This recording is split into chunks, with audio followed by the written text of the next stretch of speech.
찬양을 진실로 감사를 드립니다. 우리 강진교회가 교인 수는 많지 않지만 찬양의 힘이 있네요. 찬양을 즐기하는 교회, 또 하나님의 은혜가 충만한 교회라는 생각을 갖습니다. 앞으로도 계속해서 서로를 위해서 기도해 주시고 또 아름다운 찬양을 항상 자주 부르시는 그런 교회가 되셔서 하나님의 은혜로 이 교회가 더욱더 가득 채워지기를 간절히 바랍니다. 오늘 말씀의 제목입니다. 가데스 바네아의 교훈이라는 제목으로 여러분께 말씀을 전하도록 하겠습니다. 먼저 하나님 말씀입니다. 신명기 1장 2절에 보시면 성경 이렇게 우리에게 말씀하고 있습니다. 호렙산에서 세일산을 지나 가데스 바네아까지 몇 길이었다고요? 10하루길이었다.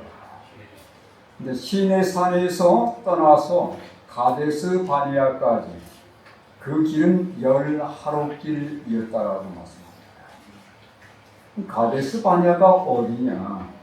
이곳입니다. 가나안의 남쪽 경계선입니다.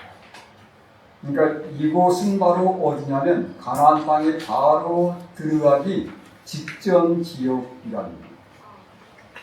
그러니까 호렙산 시내산에서 가나안 들어가는 그 지점까지 10하루밖에 걸리질 않았어요. 그러니까 10하루면 얼마든지 가나안 땅에 들어갈 수 있었다는 말씀입니다. 자, 그런데 여러분, 그 다음 성경절을 보시라. 그 다음 성경절은 이렇게 기록하고 있습니다.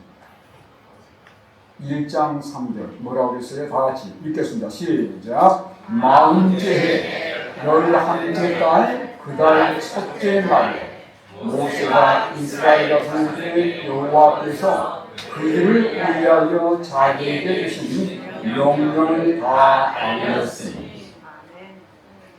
여러분들이 10하루길 걸은 후에 가나안 땅에 바로 들어갈 수 있었습니까? 예. 여기 10하루길이 얼마로 바꾸시냐면 40째 40년으로 바꾸세요. 40년이 되도록 못 들어갑니다. 10하루면 갈 수 있는 그 거리인데 40년이 지나도록 그들이 그 땅에 들어가지 못합니다. 무슨 일이 있었습니까? 우리가 그 말씀을 잠깐 살펴보도록 하겠습니다. 자, 하나님의 은혜로 하나님의 인도하심을 받고 그들이 가나안 변경인 가데스 바네아까지 왔습니다. 이제 들어가면 되는 거예요. 자, 그런데 그들이 가나안에 들어가기 전에 어떤 제안을 했는지를 잘 보시고 이런 제안을 합니다. 자, 이런 제안은 어떤 의도가 있었는지를 여러분 잘 보시기 바랍니다. 자, 신명기 1장 21절 22절에 보니까 하나님께서 모세를 통해서 이렇게 기별을 전하셨어요. 올라가서 차지하라. 두려워하지 말라. 주저하지 말라. 이게 하나님이 보낸 기별입니다. 그냥 들어가면 되는 거예요. 다시 말하면 믿음으로 들어가서 차지하라는 하나님의 명령이었습니다. 그런데 사람들이 이 하나님의 약속을 믿으려 했습니까? 하지 않았습니까? 문제는 언제나 이거예요. 네, 하나님의 약속을 그들이 순수하게 믿음으로 받아들이질 않은 것. 뭐라고 제안했어요? 여기 파란 글씨 보시기 바랍니다. 우리가 사람을 우리보다 먼저 보내라. 우리를 위하여 그 땅을 정탐하고 우리에게 알리게 하자. 여기 무슨 말이 반복되어 있습니까? 우리의 방식을 따르자. 하나님의 약속보다는 우리의 방식이 더 안전하다고 생각한 것입니다.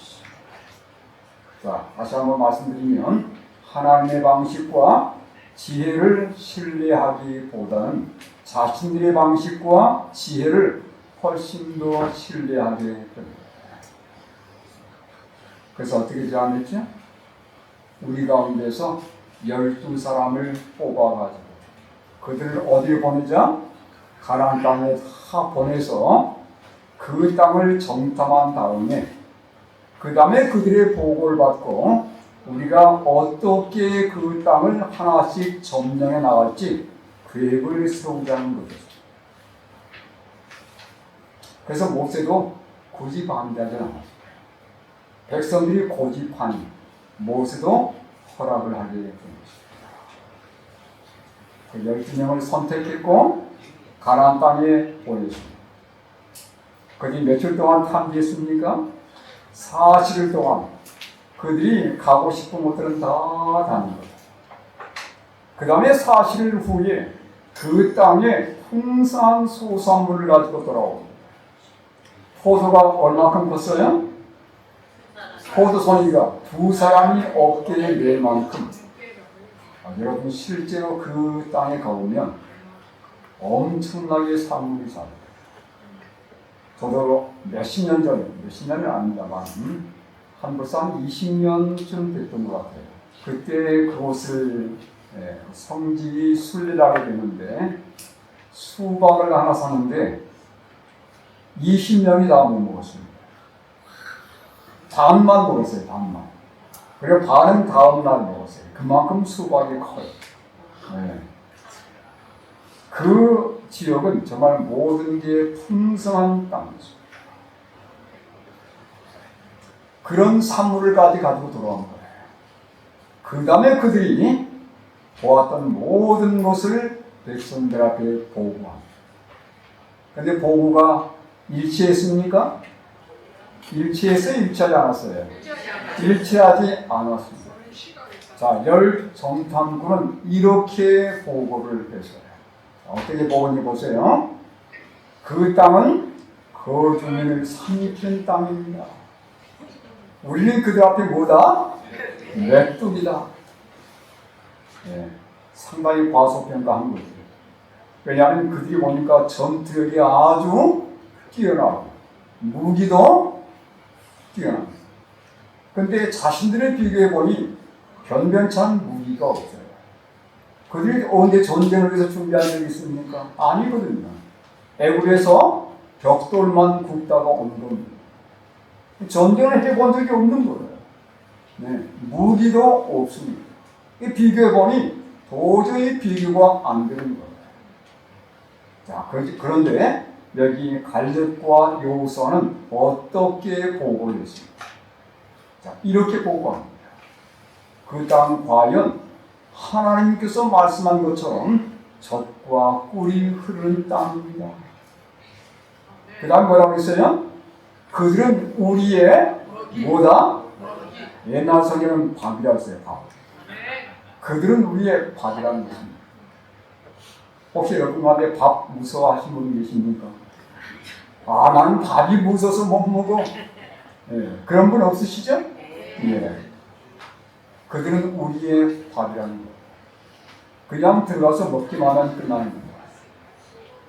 여러분, 열 정탐꾼의 보고는 완전한 불신의 보고였습니다. 하나님 약속을 전혀 믿을 수가 없는 거예요. 그런데 두 정탐꾼은 똑같은 걸 보았습니다. 똑같은 지역을 다녔어요. 똑같은 시간을 그들이 들인 거예요. 근데 두 정탐꾼의 보고는 완전히 그들은 철저한 믿음에 의한 보고였습니다. 맞아요. 그들은 훨씬 더 강한 족속들이었습니다. 그들의 성은 훨씬 더 완벽하게 구축된 그런 성들이었습니다. 그들은 뛰어난 무기를 가지고 있었던 것이 분명합니다. 그런데 우리에게는 뭐가 있는 거예요? 하나님이 계십니다. 그러니 하나님이 약속했지 않느냐. 그 하나님이 지금까지 우리 길을 인도해 주셨고 애굽을 통과하게 했고 홍해를 가르친 그 하나님이신데 그 하나님을 믿고 우리가 들어가면 그 땅이 우리께 된다는 거예요. 자, 이렇게 두 사람이 전혀 반대 보고를 제시했을 때 백성들의 반응은 어땠습니까? 그럽시다. 우리가 믿고 들어갑시다. 이렇게 했나요? 어떻게 반응을 보였어요? 전혀 그 말씀을 받아들이지 않은. 민수기 14장 10절에 보니까 이렇게 반응을 했어요. 온 회중이 그들을 돌로 치려 하는데, 네? 무슨 소리냐 이거예요. 네? 누구의 보고가 맞더라? 많은 사람들의 보고가 맞더라. 네. 다수의 보고를 따라갑니다. 그러면서 뭐라고 그들이 반응을 보였냐면 이렇게 반응을 보였습니다. 온 회중이 그들을 돌로 치려 하는데 그때 여호와의 영광이 나타난 거예요. 여러분, 하나님이 개입하지 않았더라면 이 여호수아와 갈렙은 분명히 돌로 맞아 죽었을 것입니다. 그 위기의 순간에 누가 개입한 겁니까? 하나님께서 직접 개입한 거예요. 그리고서는 이렇게 하나님께서 선포하셨습니다. 여러분 잘 보시기 바랍니다. 민수기 14장 29절 30절 읽겠습니다. 시작. 너희 시체가 이 광야에 엎드러질 것이다. 너희 중에서 20세 이상으로서 계수되리라. 곧 나를 원망한 자 전부가 여분의 아들 갈렙과 눈의 아들 여호수아에는 내가 맹세하여 너희에게 살게 하려 한 땅에 결단코 들어가지 못하리라. 누구만 들어갈 수 있다는 거예요? 애굽에서 나온 사람들 가운데 20세 이상 남자들과 그런 사람들 가운데서 갈렙과 여호수아 외에는 아무도 그 땅에 들어갈 수 없다는 상황이었습니다.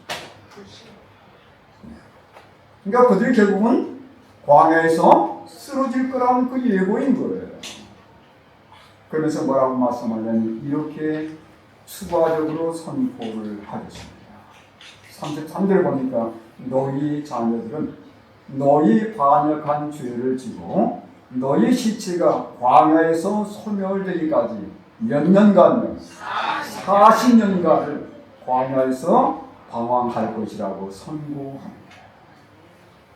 그들이 가나안 땅을 며칠 동안 탐지했었습니까? 40일 동안 탐지했잖아요.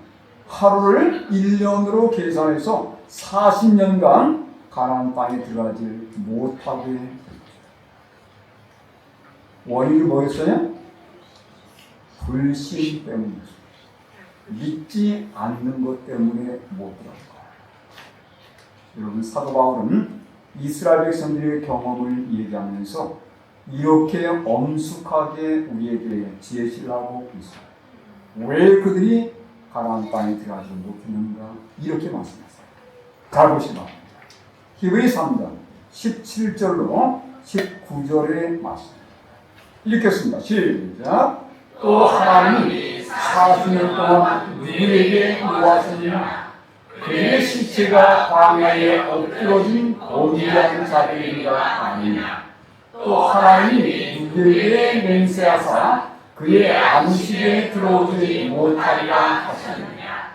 곧 순종하지 아니하던 자들이가 아니냐? 이로 보건대 그들이 믿지 아니함으로 눈이 들어가지 못한 것이다. 아멘. 여러분, 왜 그들이 못 들어가게 됐다고요? 여기 파란 글씨를 보니까 뭐라고 했어요? 순종하지 않았기 때문이라고 봤어요. 그들이 가나안에 들어가지 못한 이유는 순종하지 아니했기 때문이라고 했어요. 왜 순종하지 못했을까요? 예, 그렇습니다. 순종하지 못한 이유는 딱 하나, 믿지를 않았기 때문입니다. 그러니까 믿지 않으면 순종이 이루어질 수 없는 거예요. 그러니까 우리의 삶 속에 순종이 이루어지지 않는 것은 무엇 때문이다? 믿지 않기 때문입니다. 여러분 그렇습니까? 우리가 왜 안식일을 어기게 될까요? 믿지를 않기 때문에 하나님을 전적으로 의지하지 않는 거예요. 그래서 결국은 그들이 믿지를 않고 순종하지 못하는 결과 그들은 40년 동안 광야를 헤매게 됩니다. 여러분 영감이 그의 말씀을 잘 보시기 바랍니다. 이 말씀 너무 중요한 말씀입니다. 1883년 원고 4번의 말씀 함께 읽어볼까요? 읽겠습니다. 시작. 하나님께서는 당신의 백성 이스라엘이 광야에서 40년 동안 방황하도록 계획하지 않으셨다. 끝까지 됐습니다. 여러분 40년 동안 이스라엘 백성들이 광야에서 방황하는 것 하나님의 원계획이었습니까? 아니에요. 백성들이 믿지 않았기 때문에 들어가지 못한 겁니다. 여기 분명히 영감이는 하나님의 계획이 아니었다고 분명히 우리에게 말씀하고 있습니다. 하나님의 계획은 10하루 길을 걸은 다음에 곧장 가나안 땅에 들어가는 것이죠. 여기 그다음 말씀 보시면 제가 읽어보겠습니다. 주님께서는 저들을 가나안 땅으로 곧바로 인도하여 그곳에서 저들을 거룩하고 건전하고 행복한 백성으로 삼아주시기를 약속합니다. 그러나 이 약속을 처음으로 받은 자들은 믿지 않음으로 들어가지 못하였다. 40년 동안 불신과 불평과 반역의 정신이 고대 이스라엘 백성을 가나안 땅에 들어가지 못하게. 누구 편의 문제였습니까? 하나님 편의 문제였나요? 아니에요. 우리 편의 문제였습니다. 백성들이 하나님의 놀라운 약속에도 불구하고 그 약속을 순전히 받아들이지 않습니다. 그래서 그들은 40년 동안 광야를 헤맬 수밖에 없게 됩니다. 가나안 땅에 들어간 시간이 그만큼 지연될 겁니다. 자, 오늘 여러분 제가 이 말씀을 여러분께 드리는 이유가 있습니다. 그 다음으로 우리는 왜 아직도 세상에 남아 있을까요? 제가 어제 잠깐 말씀을 드렸던 그 말씀을 다시 한번 강조해 드리겠습니다. 어제 저녁에 말씀드렸죠? 요한계시록 6장 12절 14절 말씀 내가 보니 여섯째 인을 떼실 때에 큰 지진이 나옵니다. 해가 검은 털로 짠 상복같이 검어지고 달은 온통 피같이 됩니다. 하늘의 별들이 무화과나무가 대풍에 흔들려 설익은 열매가 떨어지는 것 같이 땅에 떨어집니다. 그 다음 뭐라고 했어요? 하늘은 두루마리가 말리는 것 같이 떠나가고 각 산과 섬이 제자리에서 옮겨지네. 자, 대지진이 언제 있었다고 말씀드렸습니까? 여러분 기회가 안 되죠? 네. 1755년 사건이죠. 아무 일이 언제 있다고 말씀드렸죠? 1780년의 사건이었습니다. 바로 그날 저녁에 달이 피피처럼 변하는 사건이 있었습니다. 그 다음에 이어서 1833년에 하늘의 별들이 떨어지는 사건이 있었습니다. 그 다음에 무슨 사건이 이어지죠? 바로 재림 사건. 네, 이런 하늘에 이런 징조들이 이루어지면서 더 이상 다른 것을 언급하지 않고 성경은 특별히 요한계시록의 말씀은 이 유성우 사건 후에 바로 우리에게 재림을 소개하고 있습니다. 근데 별이 떨어진 다음에 지금까지 몇 년의 시간이 지났습니까?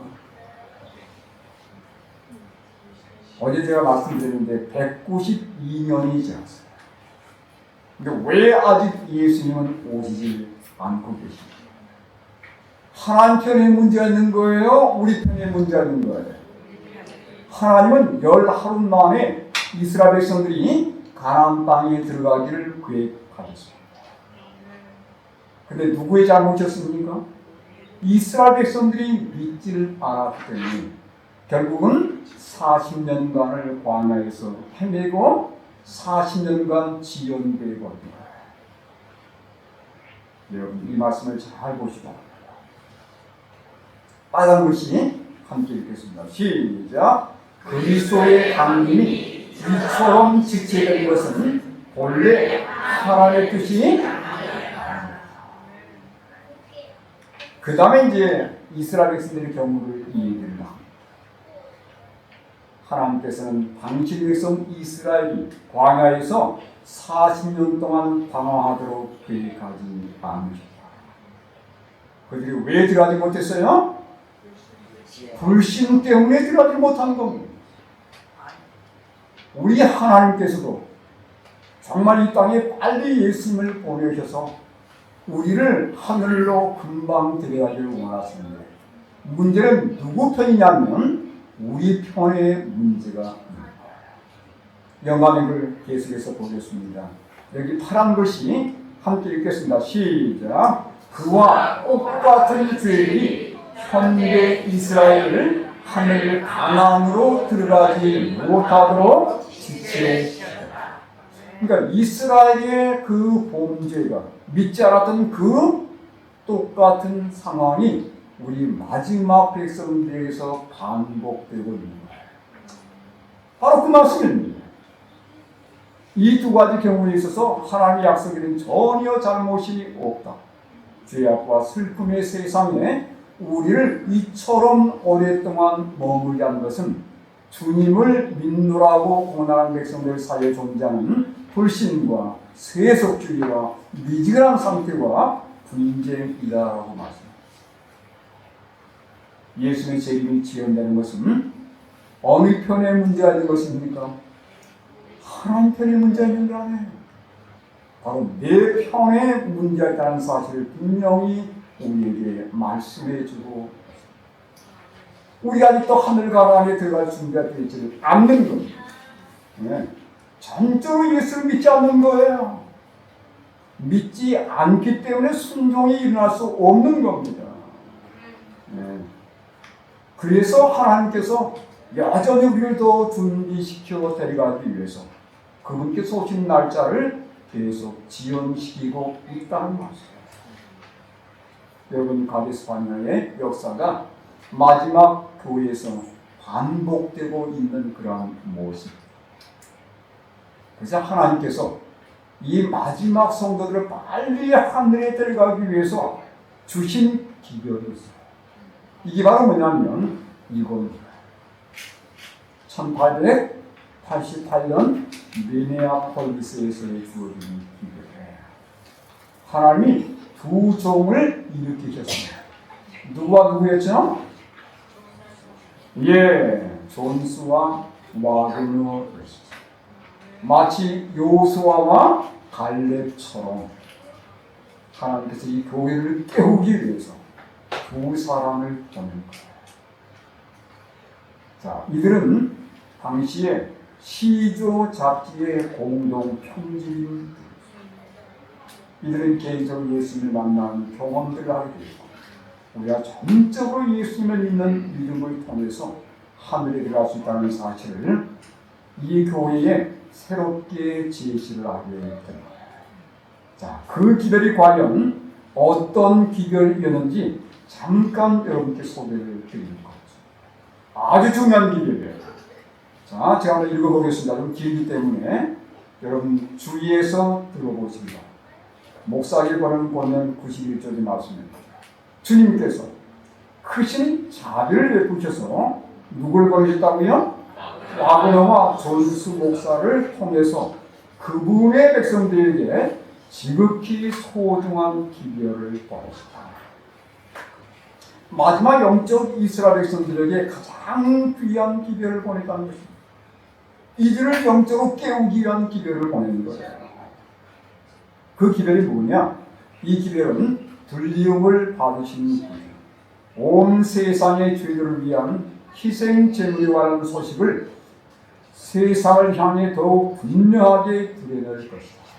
그건 뭐냐면 보증물을 믿음으로 말미암는 칭의를 제시합니다.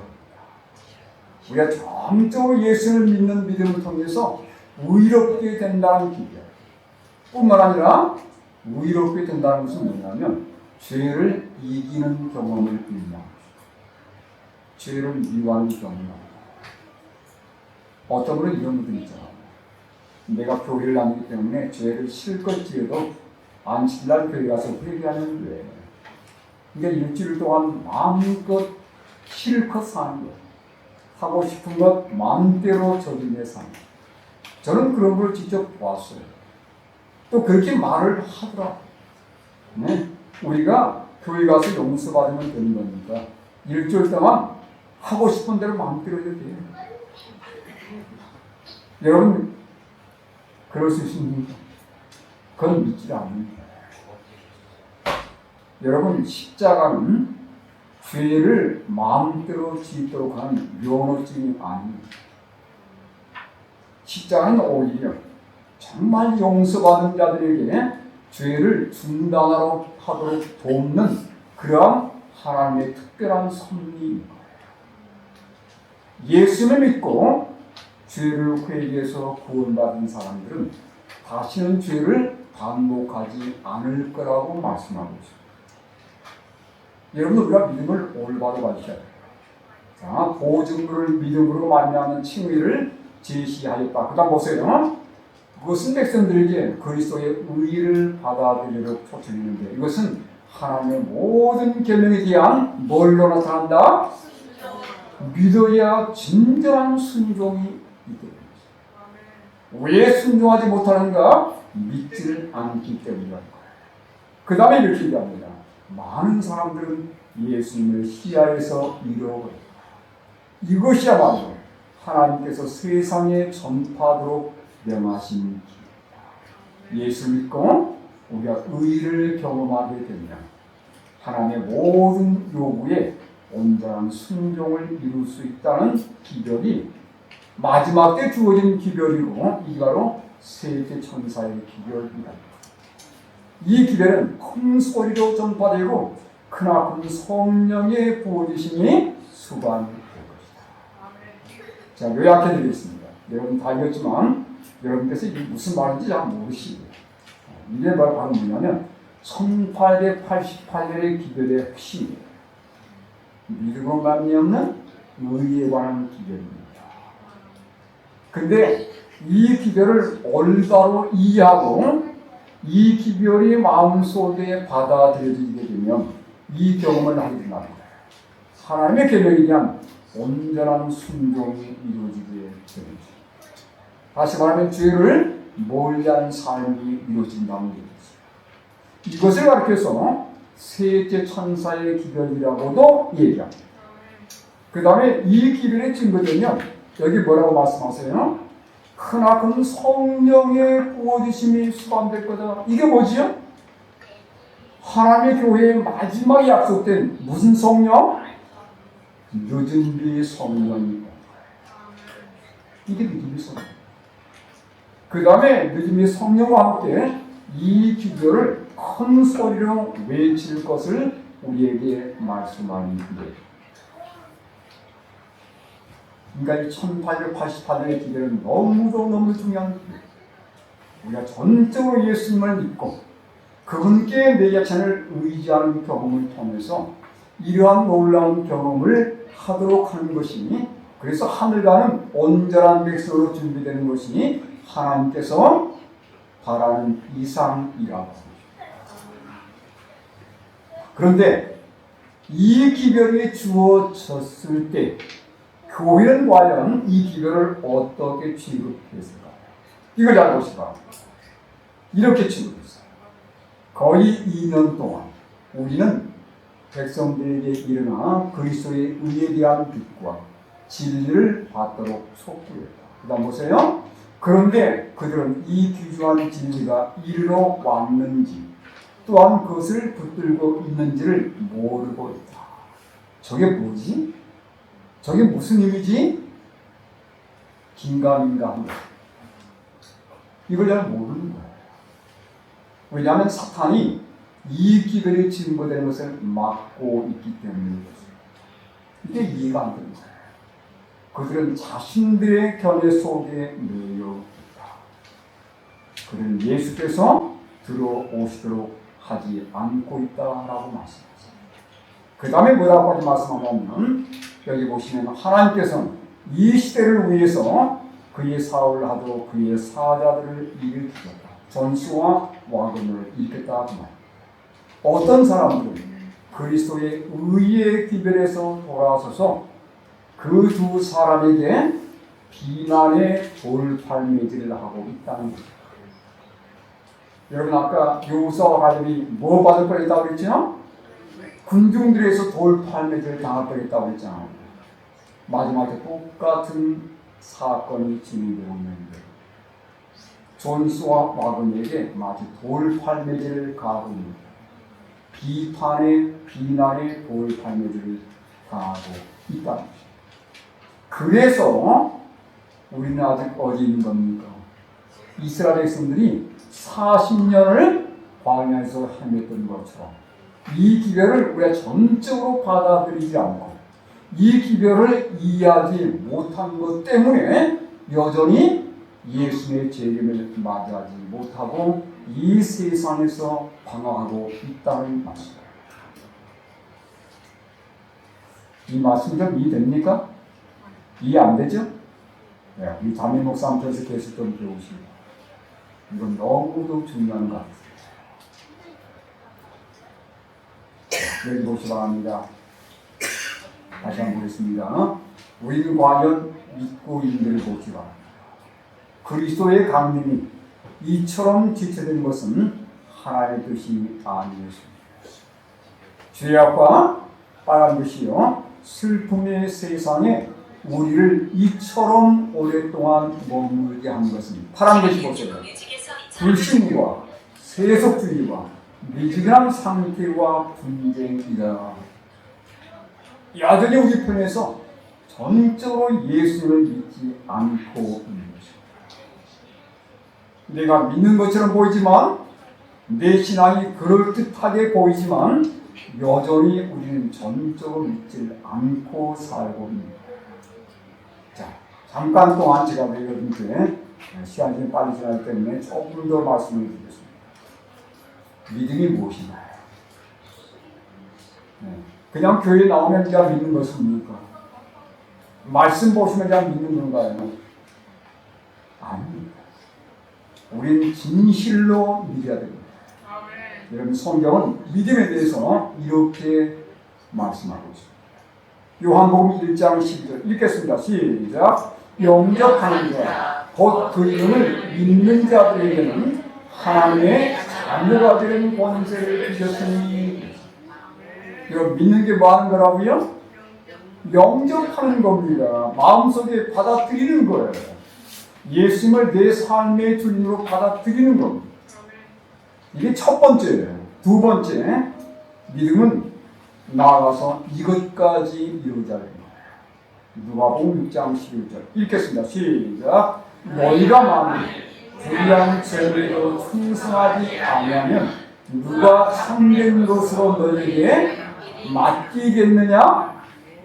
이 맡긴다는 말이 무슨 말이냐면 이겁니다. 믿겠느냐?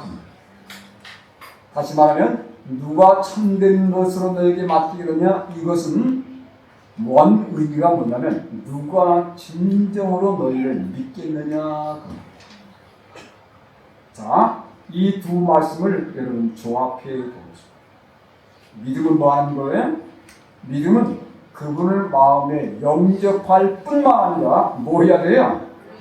맡겨야 돼요.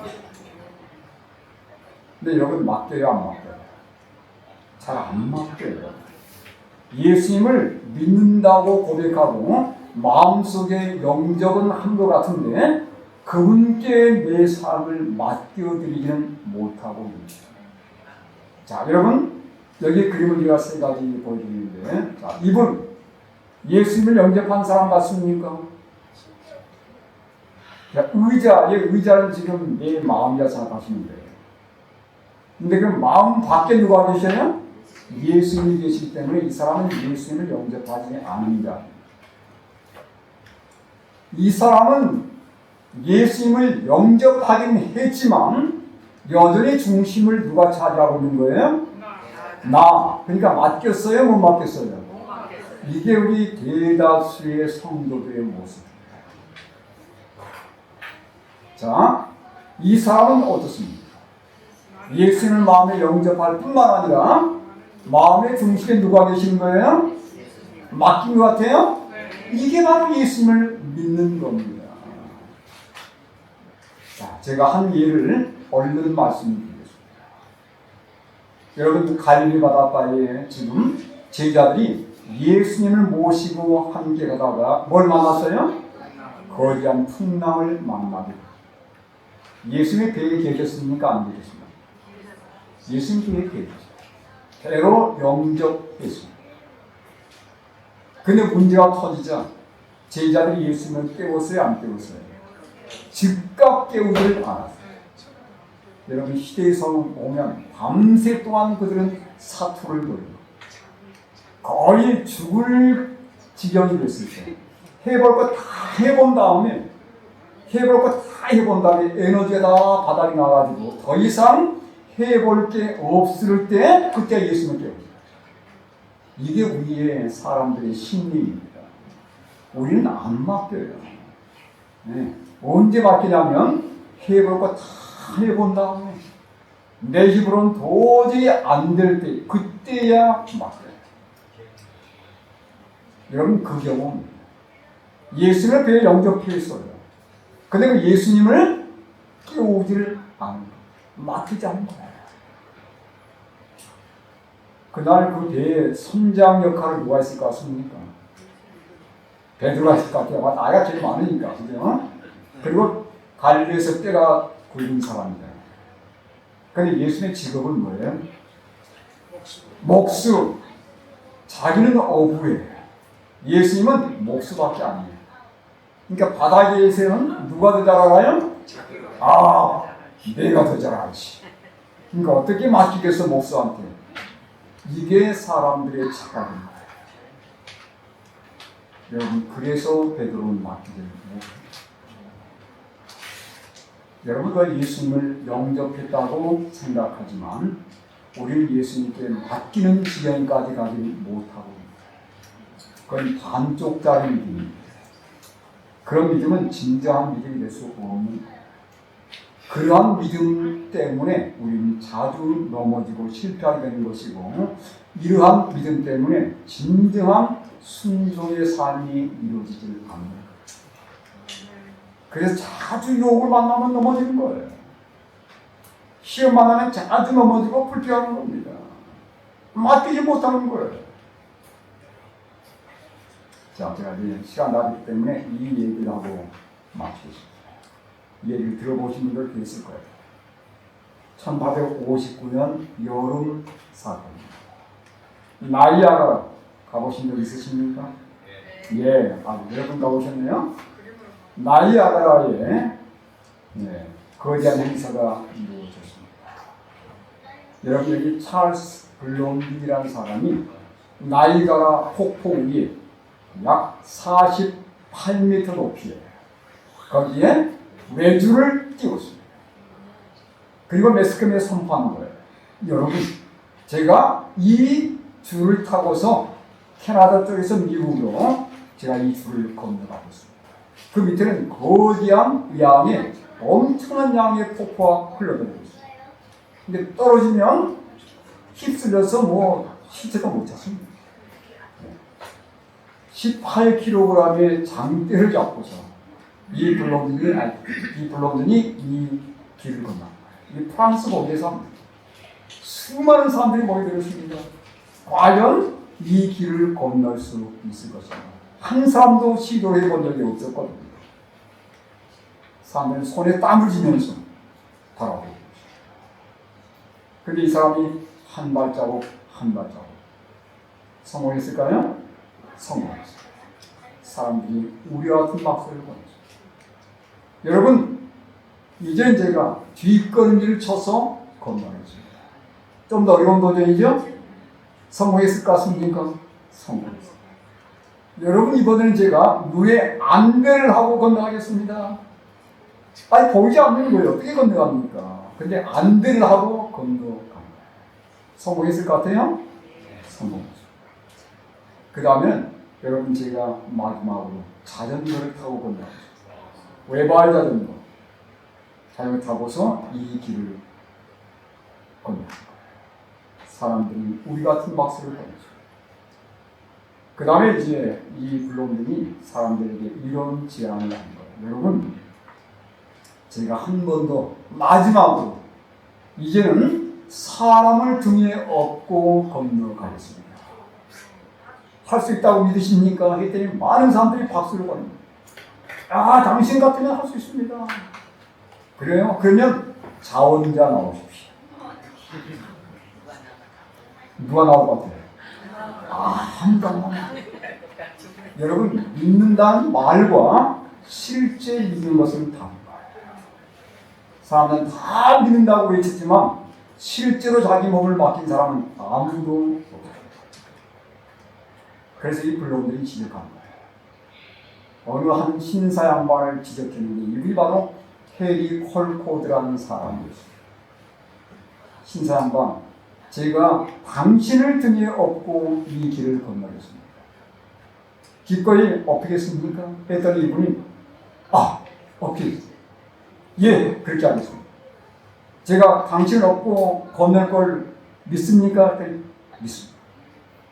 이 사람은 자기를 완전히 맡겨요. 여러분, 두 사람이 걷는 거예요.